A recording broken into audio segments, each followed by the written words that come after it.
after this construction phase is basically over, we have an internal quality control department. Have you guys been told about that before? A little bit of the QC walk, we call it. We maintain 3 employees that's their whole job, is to go through the house and check everything after the fact. So after the superintendent's in effect said the house is done, it's ready to go, it's ready to sell, our internal customer kind of steps in and says, what does the house look like? They come in, they operate all the dishwashers, mechanical systems, heating and cooling systems, light the fireplace, check every outlet, check all the breakers, make sure everything's operating correctly. And they'll actually do that on about a 250-point checklist. Any deficient items will be given to the superintendent, and he'll kind of come back in and take care of those before the homeowner gets it. So if you think about the process we've kind of gone through, the subcontractor brings a form with them for every phase of construction. We call them our first-time quality forms. They fill that out on themselves and the people that came before them. So the framer, for the frame job we went to, is going to fill it out on the concrete person. Did it have anchor bolts in the right places? Was the slab square?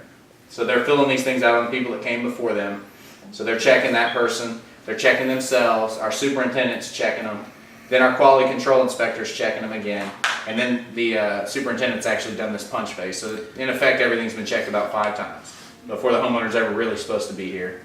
I know they informally come out to the job sites, but you know, we understand that's kind of part. And one thing to mention, that's another reason why homeowners will come in here and say, my house is done. Now, DSLD wants the QC list completed by the superintendent before a homeowner ever walks in here. Yeah, we don't want them to find problems. I mean, they're paying us to build the house. We want them to not have to worry about it. So our whole theory revolves around that. We don't want them to worry about it. Like, our job is to make sure the house is perfect before they get there, or as close to it as humanly possible. And we don't want to put them in a house that they're going to have a couple items, because they'll be like, well, it's just missing this door, and you know, needs a couple caulk joints touched up.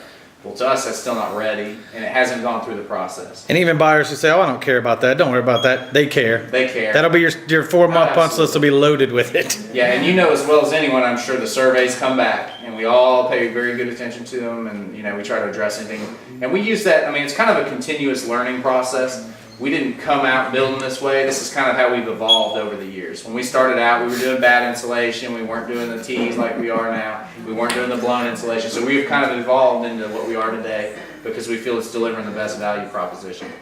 And that's really what it comes down to. We want you to have a product that is priced very, very competitively in the market, that is of higher quality than the other products in the market, in a good location. That way you can sell houses.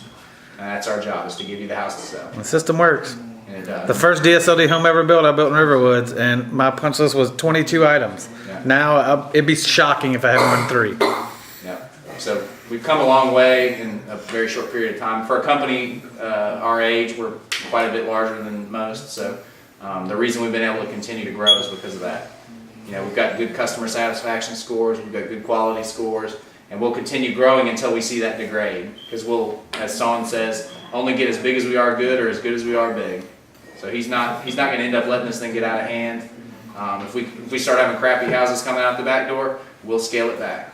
We'll build 18. If that's all we can build right, that's all we're going to build. So we're up to 25 now, by the way. So we're starting 25 a week, and you know, as long as contracts stay steady, we're growing that and trying to get that backlog down a little bit and meet demand. So hopefully we can continue to do that and get up where we need to be. Any questions? Good deal.